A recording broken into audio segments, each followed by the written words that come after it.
Hello everybody, welcome back to the channel. My name's Kevin, I'm a geek, you're watching Kevin the Geek, and welcome back to Dave Gorman Day. Earlier on today, if you missed it, I did Dave Gorman's important astrology experiment. That was episode number 3, and today I'm doing Modern Life is Goodish, series 2, episode 2.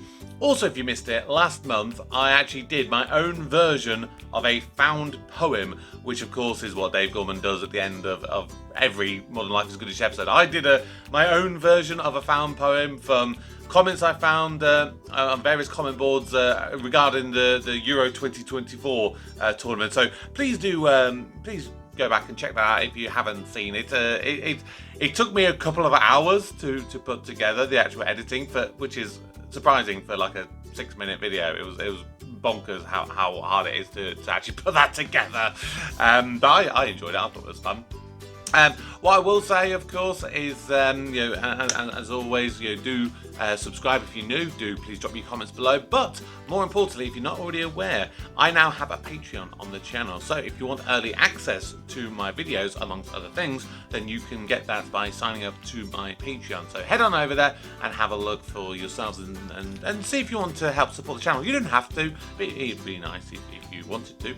But that's enough talking from me. Let's check out Series 2, Episode 2.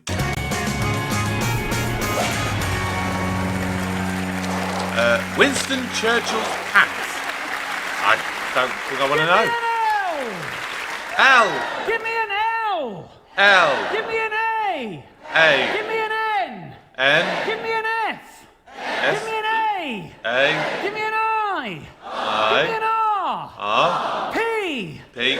W. W. L. L. L. L. And that, ladies and gentlemen, is why Llanfairpwllgwyngyll Gydawen Drobol Llantysilio Go Go Gok does not have an American football. Good evening. Well. Oh, that reminds me of the joke from I think it's from Red Dwarf. I think it's Lister who says something along the lines of, "Who's the most unpopular man at the Borussia Mönchengladbach match? The man who shouts, 'Give us a B!'" There you go, another Red Dwarf reference for you. Welcome to Modern Life is Goodish. I'm Dave Gorman. I have a laptop, a remote control, and a large screen. And the reason that I mentioned Llanfairpwllgwyngyll Gydawen Drobol Llantysilio Go Go Gok at the top of the show is that it has caused a little bit of controversy in my own life recently. Right. Myself, Mrs. Gorman, and a couple of friends were taking part in a pub quiz recently. And I like a pub quiz. Oh, of course I do. It is two of my favourite things combined. The pub. Not that that's a hard and fast rule. Obviously, it doesn't always work, you know. I like spice. I like girls. And yet, I hate Edwina Curry. So it doesn't always work. But I like this particular pub quiz because they enforce the no phones rule rigorously. Ooh. There is no cheating in this pub quiz, no looking stuff up. It is a proper quiz. No sneaking So to the bathroom. in the pub quiz, and the quizmaster says, "Next question. What is the longest single-word place name in the world? I will award 1 point if you can show that you know the answer, and a second point if you can spell it correctly." And Mrs. Gorman got wildly excited because she could feel the rumble in the room. Everyone there was thinking, "Oh, I know this one. It's that Welsh place, the one that ends in Go Go Gok." But Mrs. Gorman was there thinking, "We are going to cream this quiz because my husband knows how to spell it." Hey! And I do know how to spell it. And how to I say will it. demonstrate that for you now, ladies and gentlemen.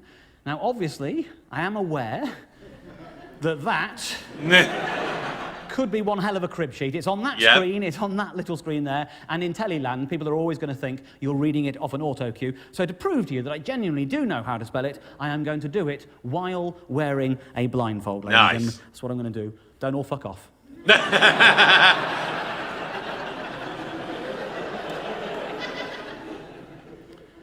Here we go, ladies and gentlemen. Llanfairpwllgwyngyll Gydawen Drobol Llantysilio Go Go Gok, spelled correctly while blindfold. It is, I believe, Llanfair PWLL GWYNGYLL. If he's got it written on the inside of his blindfold, I'm going to be so mad. GERYCHWYRN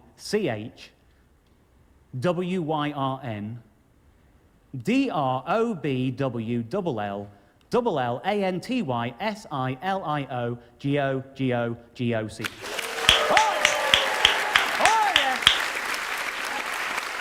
Not a popular child at school. Not a popular child at school. But I immediately had to pour cold water on Mrs. Gorman's excitement and say, no, do not get excited because I can spell Llanfair, Porgwyngyll, etc., etc. That is not going to help us in this quiz. Because I also happen to know that that is not the longest single word place name in the world. Oh? The longest single word place name in the world is actually in New Zealand, and I don't know how you pronounce it, but I know that it starts with Taumata-Wakatangi, and then it goes on and on and on and on. Oh, wow. Now, obviously, I do not know how to pronounce that properly, but I do know how to spell it. And I'm going to demonstrate that for you now, but I'll tell you what, to make it fair, this time, why don't you all wear blindfolds if you reach under your seats? Okay, that's not going to work, is it? No. I can spell it because I have a handy mnemonic to remind me. So Really? You might remember it from school when you were kids. What it is the angriest uncle makes a terrible auntie when having a kiss and tickling a naughty girl. I have a nice grandma and kindly older aunt. Unfortunately, an uncle or two are mean, and their elderly aunts take umbrage regularly. Independence Party UK are kind about Polish immigrants. Kind, I mean, are unkind. Now, get a helpful older relative or not unhelpful kindly uncle. Prepare older kids and infants while helping elderly non-uncles, aunts. Keep it tight and never agitate the angriest, hairiest uncle. There we go. That's how I remember it. Bloody hell. Yeah. He has had a critique for that, surely. The trouble is, I can't remember the mnemonic unless I'm actually looking at the word. Right. So it's no use whatsoever. Anyway, we get to the end of the quiz, and the quiz master is going through the answers, and he says the longest single word place name in the world is Llanfair, Porgwyngyll, Gogog. I was outraged. It has fewer letters than Taumata-Wakatangi. It's not the longest single word place name in the world. I went up to that quiz master and I had a bit of a go. I said, you are wrong there. It is actually Taumata-Wakatangi. He said, it isn't. It is Llanfair PG. I said, no, it's not. Look it up on your phone. He said, I can't. Phones aren't allowed. It's a quiz You're master. the quiz master. You are allowed to look it up on your phone. He said, look, even if you're right, it wouldn't count because Taumata-Wakatangi, or whatever you called it, obviously isn't an English word. Then what's the Welsh one then? At what point did Llanfair, Porgwyngyll, become an English word? He said, look, it doesn't really matter. What matters is that everyone else thinks it's Llanfair PG. What? So what matters is that everyone else is entitled to be wrong together. I thought we were in a quiz. I didn't realise we were playing Family Fortunes. I thought the idea that we would be rewarded for knowing more than other people. Yeah. Not for sharing idiocy with the largest group. He said, look, you're spoiling the atmosphere. Stop getting worked up about whether it's true or not. It's a fun fact. A fun What? fact? What the hell is a fun fact? What does that actually mean, fun fact? I thought facts were binary. They were either true or not. But apparently that's not the case with fun facts. This is the fun-size Mars bar definition of fun, isn't it? That's less of a Mars bar and this is less of a fact. I suppose some facts, I can see the point that some facts kind of are fun. You know, every now and then there's a fact that'll make you go, it's just that noise. I do that. I've done that on the channel. I know I've done kind of things like that. Like, oh, yeah. And I've gone like, oh, here's a fun fact for you. It's just one of them phrases you... Right, I'm now intrigued as to Dave's opinion on fun facts. That is the fun noise in a fact, isn't it? For example, I'll give you one that I made that noise up when I first heard it. Did you know that polar bears and penguins never meet in the wild because polar bears live in the Arctic and penguins live in the Antarctic? I think most people think they live together. You hear that, you go, oh, yeah. And that's the fun right there.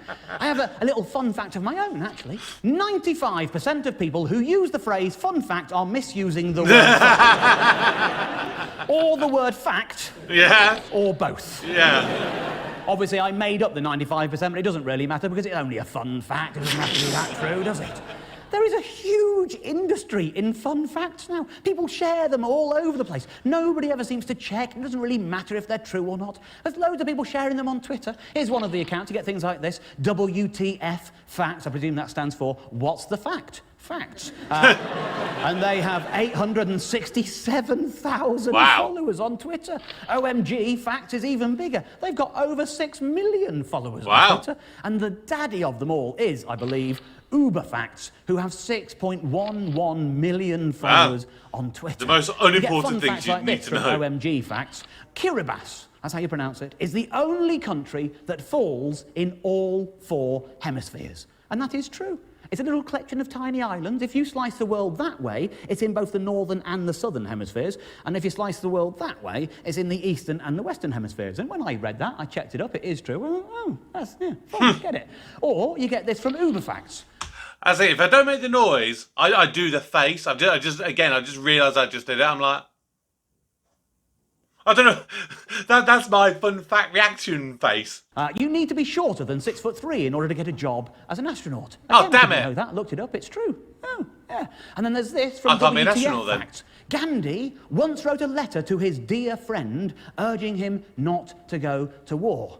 This friend was Hitler. Oh. That is a true fact. I've checked it out. If you look it up, you very quickly discover that a movie has been made about that very subject. It's an Indian movie. It is called Gandhi to Hitler. Now, come on.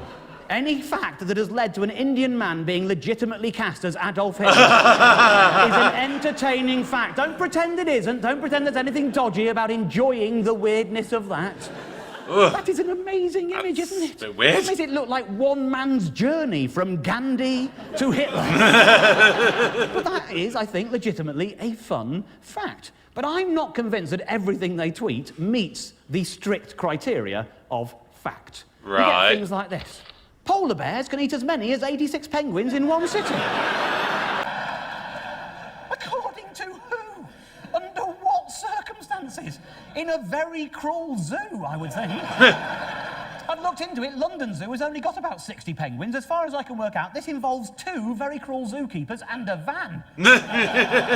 How can this have ever happened? Who has calculated this? It can't possibly be true. Unless they mean those. Ah! They're good. In which case, so can I. No big deal.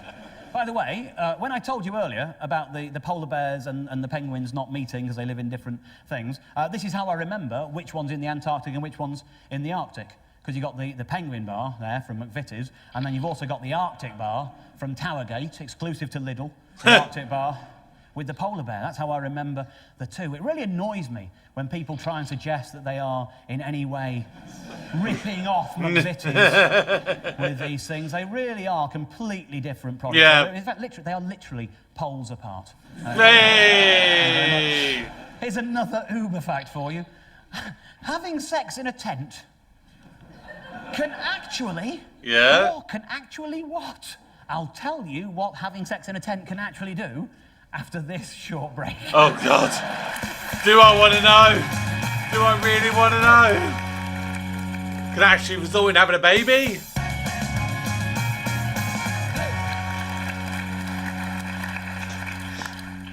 Welcome back to Modern Life is Goodish, ladies and gentlemen, where we have been discussing the world of fun facts. In particular, I was about to show you what, according to Uber Facts, having sex in a tent can actually do. Uber Facts says that having sex in a tent can actually improve your sex life. Well, yes, it can. To the tune of 1 sex. What is your sex life other than a record of how much sex you have? It doesn't mean anything, does it? Of course having sex in a tent can improve your sex life. Having sex anywhere can improve it. In a way, I think it does depend on the tent as well, doesn't it? I mean, yes, lovely. You can see how that will work, absolutely. No. Yeah, maybe not. Or the Millennium Dome. Or, well, O2. You introduced 6 clowns and a paying crowd, and that is not improving for me, ladies and gentlemen. Very nice, lovely, absolutely. Not so keen. I'm not sure that's possible. What the hell? My favourite thing about this sex in a tent fun fact is the word actually. The actually improve your sex life. Actually is a word often used by fun fact purveyors. Actually makes something sound like a fun fact when it isn't. You can add the word actually to any old dull fact and it will sound, just in the tone of voice, a bit more fun. Okay. The most popular soft drink in the 1970s was actually a liquid. You see? That's all it does, isn't it? If you just said having sex in a tent can improve your sex life, all of a sudden that doesn't sound like a fun fact anymore, do they? They use actual and actually all the time to add this sort of note of surprise to the voice in your head. You get things like this. The Shrek movies were based on an actual... Now, I don't know about you, but there's only one word that follows actual that makes the actual earn its keep in that sentence, and that is Shrek. If you said the Shrek movies were based on an actual Shrek, I would be amazed. But that can't be the answer, because it's not true. The real word that follows actual is children's book. Well, that's not surprising at all, is it? Oh, really? A children's film was based on an actual children's book? As far as I can tell, the words actual and Shrek go hand in hand far more often than they really should. For example, you get things like this on BuzzFeed. There, I'm not sure who that penguin is running away from up there, but I really wish that had been the picture. That would have been perfect, wouldn't it? It wasn't there, never mind. But as you can see, this couple had an actual Shrek-themed wedding. Now, surely the word actual is not necessary here, is it? What they mean is this couple had a Shrek-themed wedding. Yeah. Because there is no version of a Shrek-themed wedding other than an actual one. Yeah. No one does at all. I hear you had a Shrek-themed wedding. Did you dress up? No. I mean, technically my uncle did, because he you know, when you're at a wedding and often you have the tables and rather than being boring going, it's table 1, table 2, table 3. No, a lot of people like to, you know, put names or like my friend recently, he got married and so he'd have TV shows and movies that meant a lot to them and so they'd have like a Breaking Bad table and a Bad Girls table and various different stuff, you know. And my uncle did a very similar thing, but the top table, he put Shrek and Fiona. Why he didn't go for the Addams Family, I don't know, because my uncle is literally Uncle Fester. My uncle is literally Uncle Fester. There is no version of him that you cannot look at him and go, that is not Uncle Fester. If I remember, I will try to put a picture of my uncle in this video. Fingers crossed I managed to do that when I edit this video. Well, what did you do then? We just thought about Shrek a lot, yeah, we didn't tell anyone it was just a Shrek-themed wedding in here. It was just for me and him, you know. We didn't tell anyone else. I mean, I'll give them this. They went for it. I'll give them that. Oh, wow. They went for it. Good for them. If you want to know where these things come from, you have to do your own research. And I think I have tracked down where the sex in a tent fact came from. I Googled a few of the phrases and I found this article in Men's Health magazine. Have sex in a tent, 5 tips for roughing it in the buff. Written by a man with the perfect name for this article, Justin Park.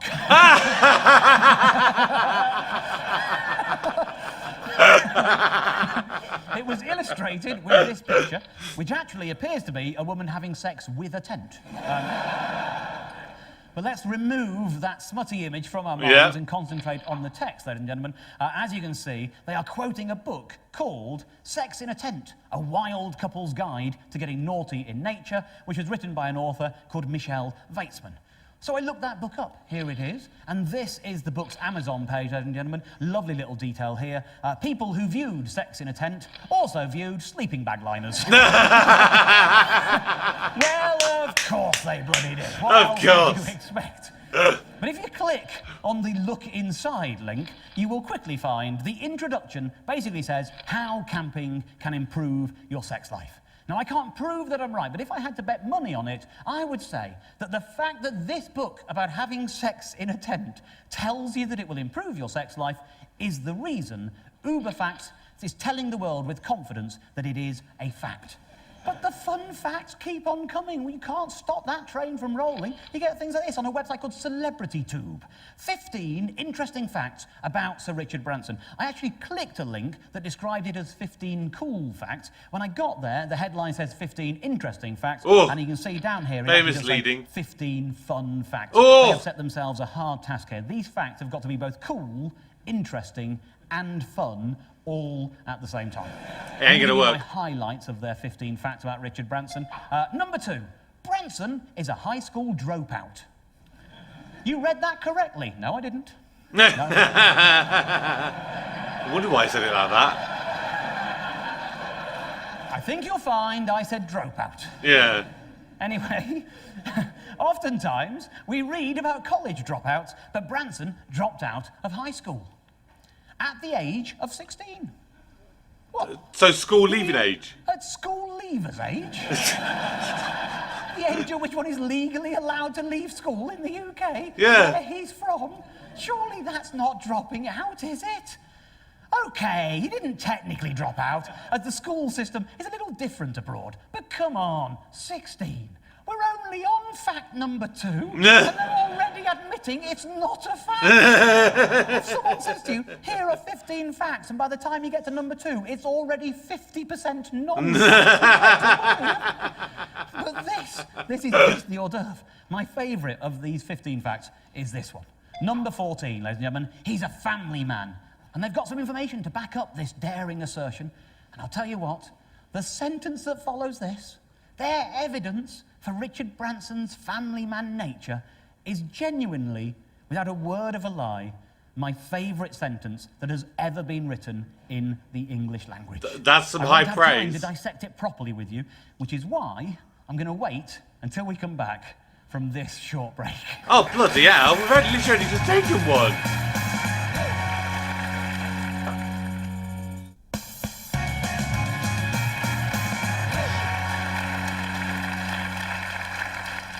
Welcome back to Modern Life is Goodish, ladies and gentlemen, where we have been talking about fun facts in general, and in particular about Richard Branson and the CelebrityTube website, who claim to have 15 fun, interesting, and indeed cool facts about him. Number 14 is my favourite of them. He's a family man. OK, that's the fact. Here comes the evidence, and it is my favourite sentence that has ever been written in the English language. You've got to try to keep hold of every clause as this sentence builds, OK? He's a family man. Here we go. Despite his success in business, OK? Hold on to that. Despite his success in business. Imagine that you are writing a sentence yourself that begins, despite his success in business, and is going to prove to the reader that the subject is a family man. What are you concocting notionally in your own mind? For me, it's going to be, despite his success in business, he insists on spending every Sunday afternoon having lunch with his wife and children. That's the kind of sentence that I am imagining this building into, but it's not the sentence we're going into. Here it goes. Despite his success in business, according to a British poll, remember the poll we all took about Richard Branson, despite his success in business? According to a British poll, he is one of those few men, one of the few men, not the only one, there are a few men who were also in this poll, and despite his success in business, he is one of those few men. After Mother Teresa. I mean, Mother Teresa's not a man. The key word there is mother. Despite his success in business, according to a British poll, he is one of those few men, after Mother Teresa, who was a woman. Everyone knows that. I know she wasn't a hottie, but come on, there's a clue. There's a clue in the name, isn't there? There's a clue in the name, Mother Teresa. Despite his success in business, according to a British poll, he is one of those few men, after Mother Teresa, hold on to it all, who could be eligible, not who is definitely eligible. The British public weren't sure he could be eligible. If Mother Teresa wasn't available, and you were forced to go to some men, the British public decided that Richard Branson, potentially, we weren't sure, but he could be eligible to write the 10 Commandments. What? What is that? What the hell? Who published that? In what world could somebody Hey, write that guy sentence actually kind of in a looks a novel? bit like him. What is that?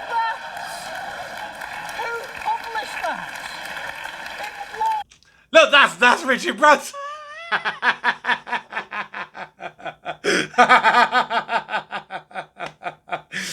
I love that the director had all those different cameras focusing on different people in the audience and goes, that's the man we want to focus on for that bit. Oh, could somebody write that, send it to someone else and have them say, yeah, I'll put that on the website? That makes sense. What are they doing?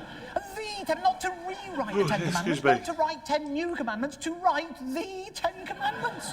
That's the existing 10 Commandments. This is a world in which someone's saying, imagine we've all forgotten the 10 Commandments. We know Mother Teresa remembers them, but she's busy. Who else do we think might know them? I know Richard Branson. If we are to take this at face value, they are expecting us to believe that at some point in time, the British public have been asked the question, who are the few men after Mother Teresa who could be eligible to write the 10 Commandments? And that we, in reply, said Richard Branson is one of those men. Nobody has ever asked the British public that question. No! They can't have done.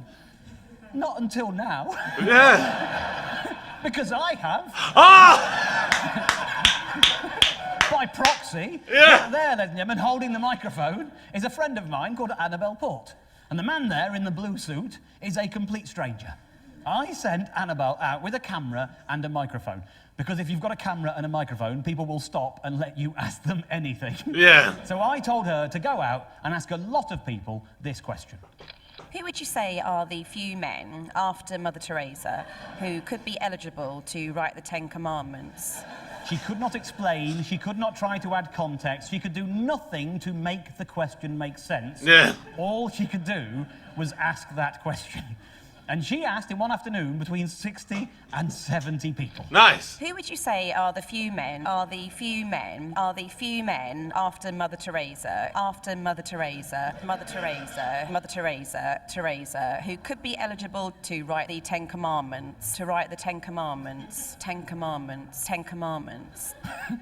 And obviously, having asked that many people that question, we have an awful lot of footage of people doing this. Oh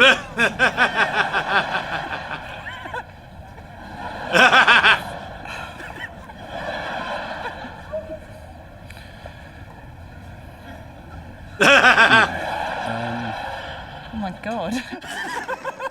There's a woman in that clip, I think she was your favourite as well. The first woman in that clip, she had exactly the right reaction to that question. As far as I'm concerned, that is the right answer. That's a face that says this makes no sense whatsoever. Surely the weirdest people are the ones who had an answer. Seriously, watch this. Who would you say are the few men after Mother Teresa who could be eligible to write the 10 Commandments? Stephen Fry? Okay. Stephen Fry? Yeah, I could go with that. I could see that. Stephen Fry is the answer to a lot of questions. But what question does she think she's being asked? I mean, there was really not much Stephen hesitation. Fry. I think he's wonderful, but I don't understand the world in which he is one of the few men after Mother Teresa who could be eligible to write the 10 Commandments. That is the wrong answer, isn't it? Of all the people we asked, this is my favourite guy. This is Dundee saved my life, man. His reaction is just wonderful. Okay, so we're looking at someone who's really influential, somebody that's going to do really well. I'm going to have to guess. Guess? It's not a quiz. You're not being asked a question, you're being asked for your opinion. Do you prefer apples or oranges? Oh, I don't know. I'm going to have to guess. Just watch the amount of thought Dundee saved my life, man, puts in to this. But I'm going to say... God, let me think. I want it to be good. Yeah, you want it to be good, don't you? It's not going to be good, is it? You want to come out with a silly answer to a question like that, make a fool of yourself, do you? Here he goes. I'm going to go with the Pope. The Pope! Okay. Bit of an easy answer. You cannot think for that long song about somebody who might know the Ten Commandments and then only come up with the Pope. I see that. I think, you know what? I am wasting my talents trying to win 30 quid in drinks vouchers in a pub quiz. You can win big money for knowing stuff these days, and I know some stuff. I saw a programme recently, an amazing programme, daytime TV on ITV, Dickinson's Real Deal. Oh, yeah. I watched it one Sunday. I was immediately hooked. I ended up watching it for a whole week, Monday, Tuesday, Wednesday, Thursday and Friday. I'll show you why. They have questions like this for big money, £2,600. Which country is particularly associated with bullfighting? Is it A, Spain? Or is it B, Germany? Ooh. Or is it C, Poland? Oh, I don't know. Which one could it be? You can win £2,600 for knowing that. If you've never seen the programme, David Dickinson is there to try and help people to get a good deal for their antiques. But it's the competition that interests me. And this, according to the ITV website, is how the competition works. As you can see, it's the same every day of the week. It says, how much will today's special item make at auction? Answer the question featured in the show correctly, and you could win a cash prize equivalent to the final selling price. This was Sunday's competition item, ladies and gentlemen, that one up there, and they haven't put those like that by accident, have they? It's like he's in a weird, fully clothed remake of Calendar Girls. Now, they were Sunday's competition item, and here goes David with a recap of how the competition feature works. They're about to be sold any moment now under the auctioneer's gavel, and whatever they bring, well, same as always, that's the amount we'll be giving away in cash to today's lucky competition winner. There you go, you all heard him say it, same as always. That's how the competition works, or is it? Well, Clearly not. The proof of the pudding is in the baking. That's not right, is it? Stewing. What is it? Eating. Sorry, yeah, I guess the proof of the pudding is in the eating. That's it. So these were sold at auction. The gavel has eventually gone down at £2,600, and that's the amount that we're going to give away to today's lucky competition winner. There you go, £2,600. That is a good prize for daytime telly, if you ask me. I'll have a go at that. I had a go. I didn't win, but that made me think, right, I am watching tomorrow. There's going to be more money on offer. Now, on the Monday, it was this item, and it went for, ladies and gentlemen... The gavel has just gone down at £65. 65. £65? Wow. It was £2,600 yesterday. Who gives away 2,600 one day and 65 next? Not David Dickinson, that's who. He is a renegade. He is a rule breaker. But that's nowhere near good enough for a competition prize, and so I'm going to place £4,000 in front of that. And today's competition prize will read £4,065. Okay. We all heard him yesterday. We all heard him say it. Same as always, that's the amount we'll be giving away in cash. You little liar. I mean, I'm glad he's a liar, because 4,065 is an amount worth winning, but even so. Of course, once you've seen the Sunday and then the Monday, how can you not tune in to see what happens next on this carousel of lunacy? Oh, I'll tell you this. On Tuesday, the competition item was this sword. It sold for £480. And watch what he does after that. I'm going to place £4,000 in front of that. The prize now reads £4,480. It sold for 480, and he just added another £4,000, and yet... Fair enough. Same as always, that's the amount we'll be giving away in cash. No, that's not true, is it? There are two rules. If it's a decent amount at auction, you give that away, and if it isn't, you add £4,000. How could you not want to know what's going to happen on the Wednesday? Oh, when the competition item was a diamond ring, 18-carat gold. It sold, ladies and gentlemen, for £400. I think the pattern has been established. What 4,400. Add 4,000, OK, let's have a look. Well, that's not good enough for one of our competition prizes, and so I'm going to place... Are you still confident? Oh. Anyone? Yeah, let's see what he does. And so I'm going to place £5,000 in front of that, and I'm going to say today's competition prize is £5,400. There are no rules. No! The man is making this shit up as he goes along. And yet... Well, same as always. No, it's not. The only thing that's the same is that every day is bloody different. Yeah. Now, on Thursday, they had two cast metal figures. They sold for £920. What do you think he did with No idea. 920? Any guesses? 3,000 in front. OK, well, let's see what he does. He does this. Not good enough for a competition prize. I'm going to award today £6,000. Yes, not 6,920. He hasn't put 6,000 in front of it, and you've just revealed yourself to be a person who watches way too much daytime television. Don't be proud of that. You Yeah, can Mrs. shame Branson. yourself on national television by knowing that kind of shit. And we all heard him. Same as always. Finally, to round Same as out always. the week, ladies and gentlemen, it was this, a gold watch chain, which went for £800. And what do you think the prize money was? I'm going to award £10,000. 10 grand! The man's making it up! This is what happened across the week. On Sunday, they raised 2,600 at auction, Yeah. and you get a prize of 2,600. Yeah. Exactly as advertised. Well, same as always. Yeah, exactly.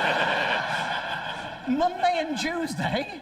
Monday is so bad you can't even see it on the graph properly. Yeah. 65 quid. He just makes up a number, 4,000, and shoves it in front of them both. On the Wednesday, it's £400, lower than the Tuesday, more than the Monday, but this time he adds 5,000 to it. By Thursday, he is completely ignoring the blue bar. It is no longer relevant. He's thrown it away. He's just throwing 6 grand at the problem.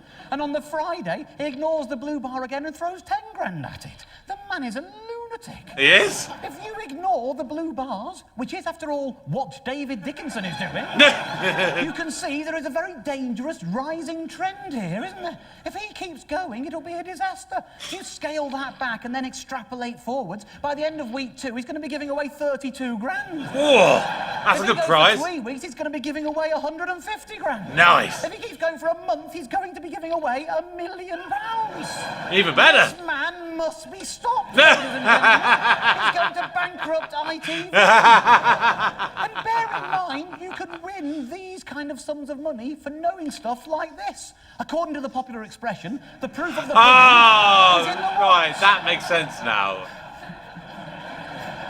Is it A, eating, B, baking, or C, stewing? Right, okay. Now, you might think, at least... as I an was so idiot, confused with that At least before. some people are going to get the answers wrong. This is going to weed out those people. But I looked up the terms and conditions on the ITV website. You can enter up to 3 times per phone number. For the 3 answers, you can have 1 go at each. You don't need to know anything at all. Everyone's welcome at this quiz. You can enter in lots of different ways. You can also enter by text message. But again, 3 entries per phone number. And you know what? They don't shout about it. They do mention it. They have to legally. You can also enter for free on the ITV website. For free on the website. And you can also enter up to 3 times. Obviously, that is the way I choose to enter these competitions. Why would anyone choose to spend £1.54 entering a thing they can enter for free? Yeah. So why don't we all get together and just all enter for free? Only one of us has to watch it. If one person shares the answer on Twitter every day, and I think we all know who that's going to be, and we all enter for free and we all split the winnings, that's got to be worth a go, hasn't it? And incidentally, don't think I'm tarring ITV with this brush. They're not the only ones who do this kind of competition. The channel I am working for right now have done them as well. And they asked me if I would have one in this show. No! And I said I will, but only if the question is, what's the most sensible way of entering a competition? Is it A, by phone, costing £1.54, B, by text, costing £1.50 plus network rate? Is it C, online, for free? Yeah! Or is it D, Stephen Fry? I mean, I'd go with D personally, but... Or E, I'm going to go with the Pope. Which is why, same as always, I won't be asking this question later in the show. But I will see you after the break.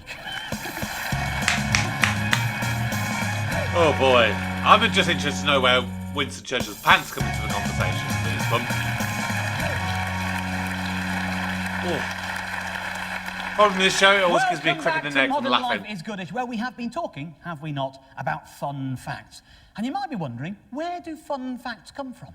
And I'll tell you, some facts are manufactured by companies who you might think have some kind of vested interest. And because they have a vested interest, I think it's right to question the veracity of the facts that they pump out into our world. Here's an example of the kind of facts I'm talking about. This was in the Express. 3/4 of couples say spark has gone. It was even in the Times. 3 out of 4 couples admit that the passion has gone from their relationship. For a week, this fact was all over the place. It became a big fun talking point for radio phone-ins and all that. But where did this fact come from? If we have a closer look at the Express article, it should become clear. Let's examine the text in the opening part of the article, where it says, 3 out of 4 couples reckon the fizz has gone flat in their relationship. 1 in 10 said the spark started to fade within the first year together. The poll of 2,000 couples found for the average relationship, the bubble bursts after 3.5 years. Now let's have a look at a later section of the same article, where you can see it says, Fiona Hope, MD of SodaStream UK, who commissioned the research.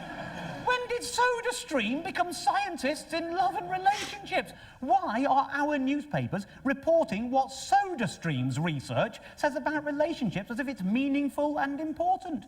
If you put those 2 bits of text side by side, it becomes quite clear that SodaStream have paid for this so that the words fizz, spark, bubble and sparkle can appear on the same page of newsprint as the word SodaStream. Wow. It's ridiculous, isn't it? I'm not saying they haven't asked 2,000 people. I'm just saying that maybe they haven't done it with the scientific rigour that you would want for legal research. Well, I mean, scientific, I think, has a place there. You know, it'll be the, what's the term? It's like subconscious marketing, or I can't remember the phrase. Someone have to let me know in the comments. It's bugging me now. But it's when you plant subconscious thoughts and phrases and whatnot into your mind to basically subtly advertise something to you. And this isn't a one-off. Loads of these get printed. You've always got to look at paragraphs 6 and 7 in these articles to see where it's come from. Here's the Express again. Winston Churchill is voted the greatest of gents. It became a fact that Winston Churchill was the greatest British gentleman of the 20th century. According to this article, and according to this in the Star, Winston Churchill is the winner. The Mail Online provided a handy list of all the runners and riders. The Grant brothers were doing well, obviously, as you'd expect. Some people make more sense than others, you know. Trevor McDonald's at number 11, Richard Branson's at 15. Presumably, numbers 1 through 14 are the other few men after Mother Teresa who to write the 10 Commandments. But I think you've got to question the veracity of a poll where 3 consecutive numbers, 39, 40 and 41, all come from the world of Formula 1. Right. It rather suggests that they were asking a very particular demographic, doesn't it? Where were they asking the questions? Where were they stopping people? Were they stood outside Silverstone on the day of a Grand Prix? Who have they asked? Under what circumstances? Who did the asking? I love the language of these things. This is the Mail still, where they point out David Beckham only made it in 9th place. As if it's somehow a disappointment for David Beckham to only come 9th place in a competition that he didn't enter and didn't know was happening. Yes. They continue with that language. There's Winston Churchill in 1st place. Stephen Fry got a bronze. Got a bronze! I'm not surprised that he was at the front of some people's brains. You can ask some people absolutely anything. And Stephen Fry? there you go.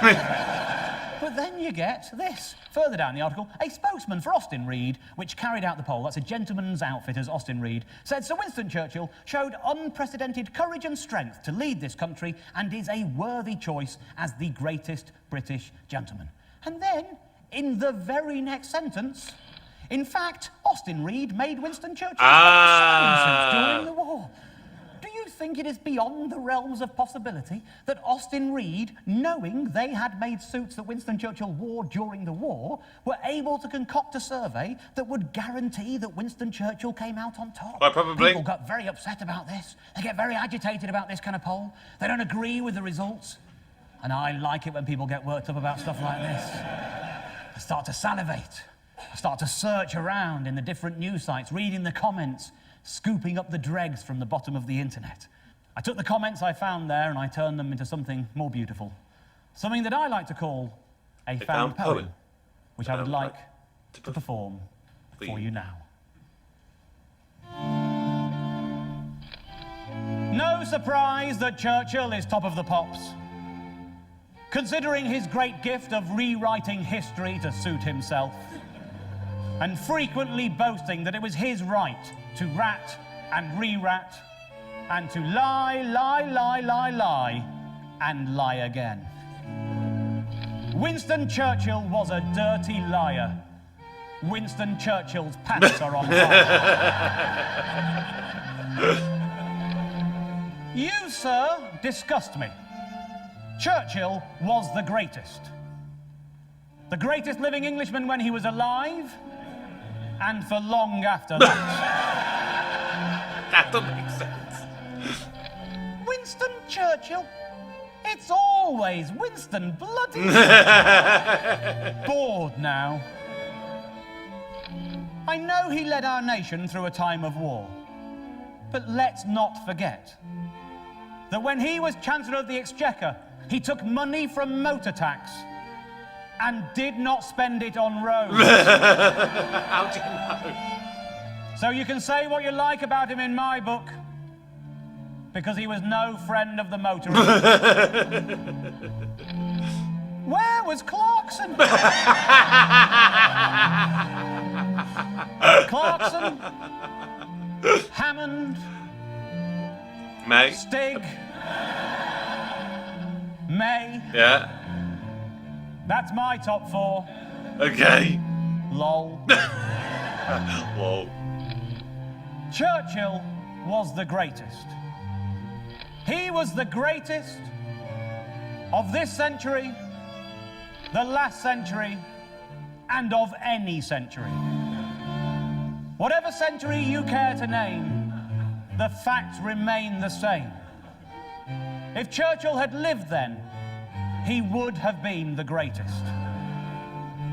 I know it's a big if, but I'm right. Are ya? He was the greatest. I've no doubt my comment will be deleted, but I'm going to say it anyway. Trevor MacDonald isn't British. He is from Trinidad. I'm not being racist. It's a fact. That said, he's more of a gentleman than David, ooh, bend it like me Beckham. So I'm glad to see Sir Trev on the list. Why is Helen Mirren not on this list?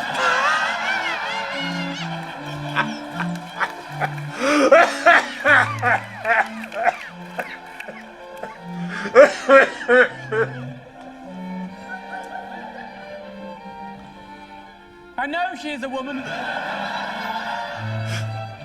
but she is more of a gentleman than most of this sorry, soggy lot. And for that matter, where is the Queen? I'll